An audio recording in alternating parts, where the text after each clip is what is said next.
Just like your rifle. You know, you wouldn't use your rifle constantly without cleaning it and oiling it. Same thing. Same thing. Tools. Tools. A lot of restoration projects here. Ladies and gentlemen, welcome back to the Rock&Roll Junkyard.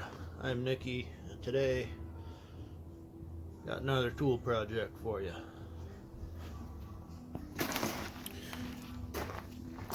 So this here is an old Pulaski. Now, that was found on my buddy's property in what we believe to be a garage that collapsed sometime in the last 40 years and has been totally overgrown. So we started digging where we thought it was, started uncovering cool old tools like this. So I'm going to try to breathe some new life into this one and get it back to him. Now, I don't have a vessel big enough to do the vinegar soak like I usually do, so I'm just going to sand it all down.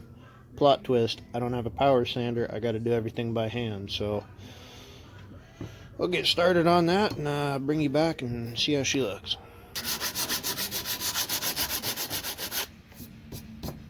Well, friends, I've been at this for a couple hours, and not having a sander kind of sucks, but it's starting to look like something. I don't know how well you can see that. We'll bring you in close here in a minute.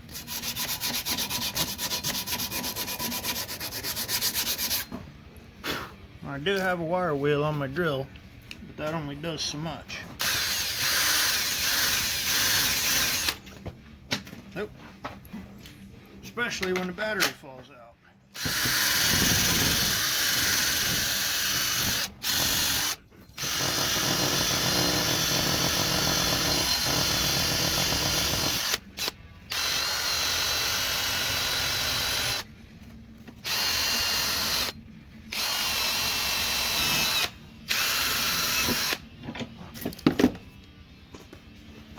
It's looking better, still not great. Best thing to do would be to give it a vinegar bath, but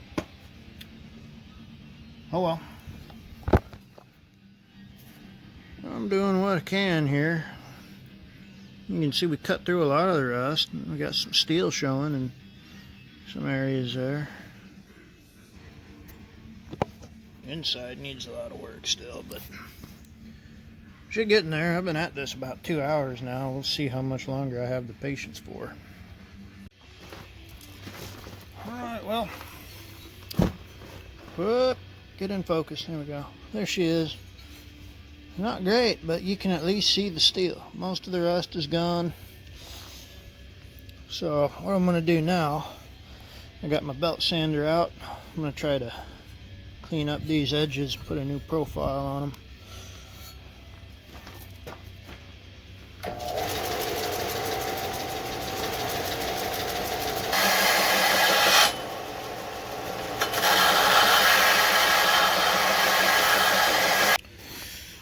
Now you can see, maybe you can see, you're having a hard time seeing. There we go.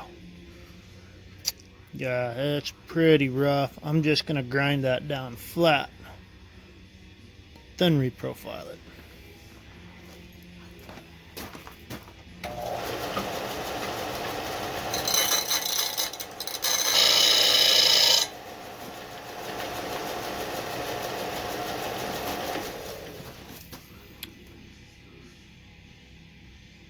Get in focus.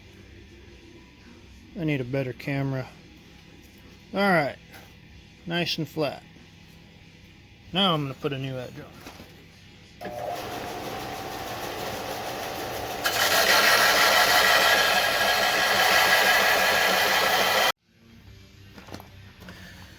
Alright, well.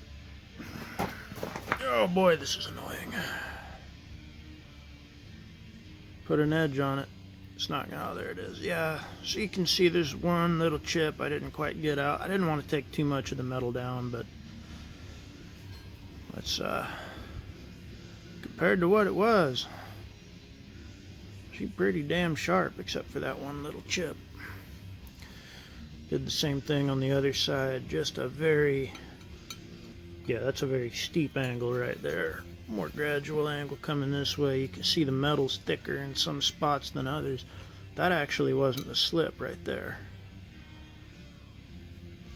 That is, there's a spine running down the middle here, and there's a couple humps in the metal.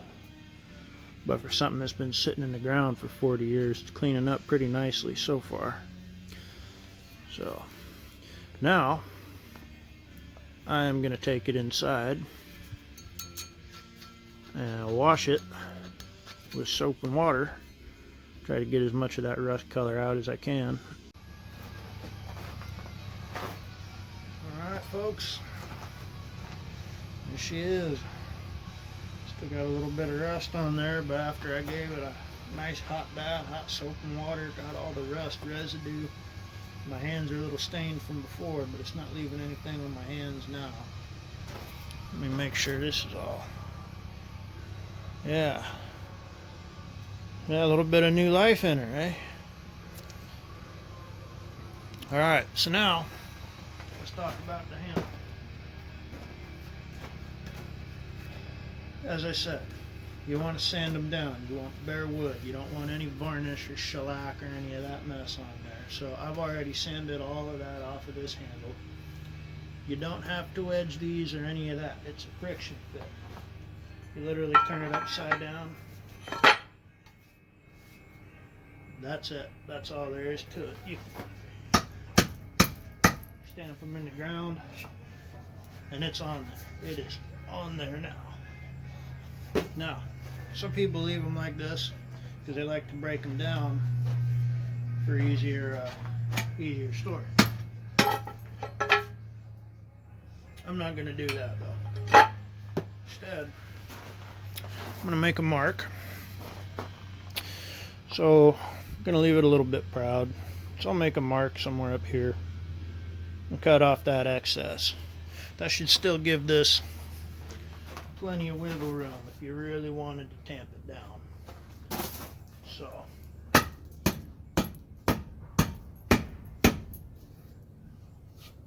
think she's on there about as far as she's gonna get. I'm gonna make the mark, cut that off.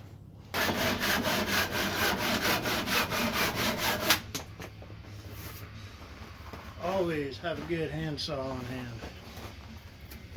One of the better investments you can make. Get an old one, a really old one, an old Distant or something like that. They're the best. Come on, hang back up. There we go.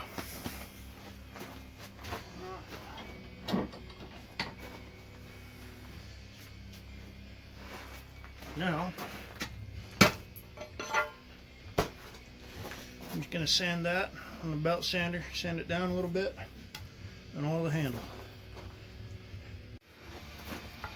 I got the head chopped down and rounded off just a little bit. I'm just giving it one final sanding, and we're going to let it.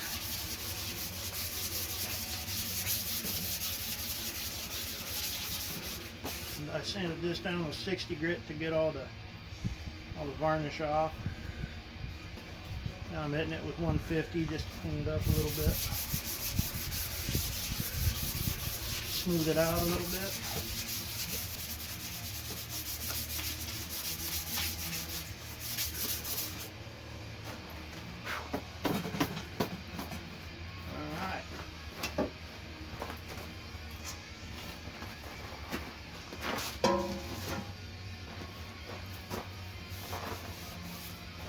Once you're done, just wipe her down. Feel for smoothness. I think it feels good. And then I'm just gonna hit her with some boiling seawater. I just dip the end right in the bucket because I can. Those end grains will soak up a lot. Speaking of end grains, as you probably heard me say before, you want good grain orientation. There we go. That is almost perfect. All the way up to the head, it's almost perfect. So that's a good sign. You just hit her with a thin coat This boiled linseed oil. Absorb into the wood, help keep it hydrated. It'll perform better. It'll last longer, especially in adverse weather conditions and such. It'll be a lot stronger. It's a lot harder to break a handle when the handle is properly hydrated. That's why I always sand the finish off and oil it. Alright. Just like your rifle. You wouldn't use your rifle constantly without cleaning it and oiling it. Same thing. Same thing. Get the other end in there.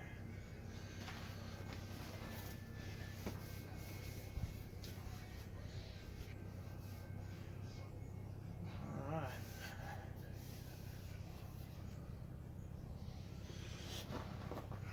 Now I'm going to let that sit for a minute. There's one treatment I'm going to do to the blade just to help keep it from rusting.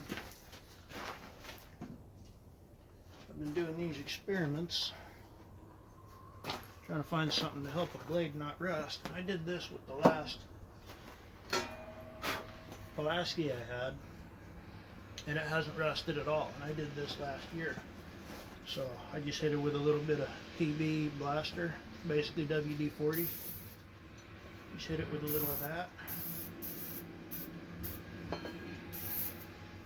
Rub it in.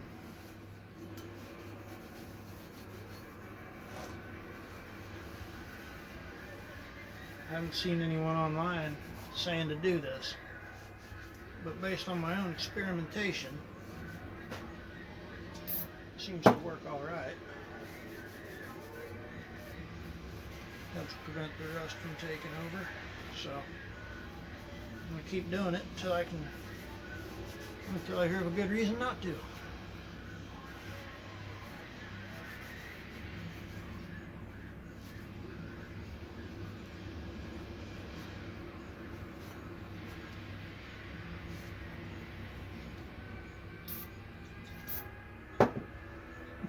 Try not to breathe the shit in.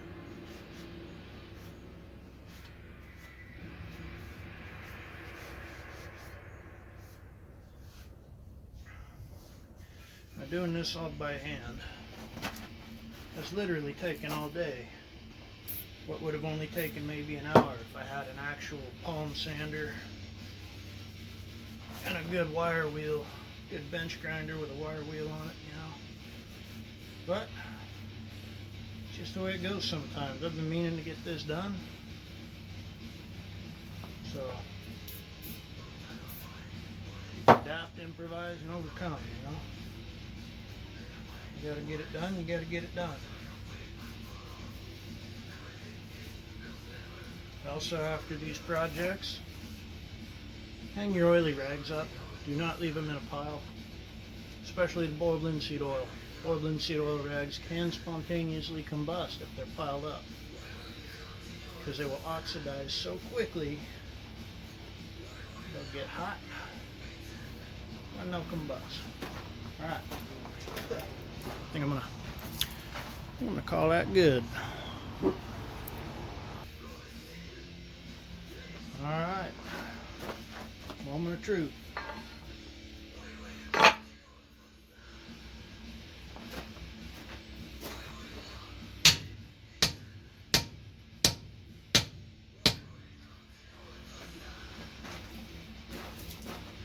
There she is. Now this isn't a traditional Pulaski. I think it's called a cutter Mattock. This end here is called a Mattock. That's obviously the cutter part of the scenario. It's for digging fire lines, cutting tree roots out of the way and whatnot. So probably always a good tool to have. I'm gonna get this back to my buddy in usable condition. And I was gonna show you the other one I've done.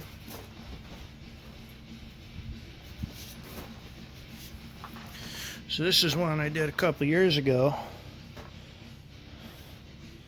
and it's been holding off the rust pretty well. I mean, it's a little discolored. It's a little bit discolored, but it's not rusty. and this was in the same condition as that one. I think this one did get a vinegar bath. I'm not sure what I soaked it in, what kind of vessel, because I couldn't find anything big enough for that other one. So anyway, yeah, that's that. Hope you enjoyed. Hope you learned something. And till next time.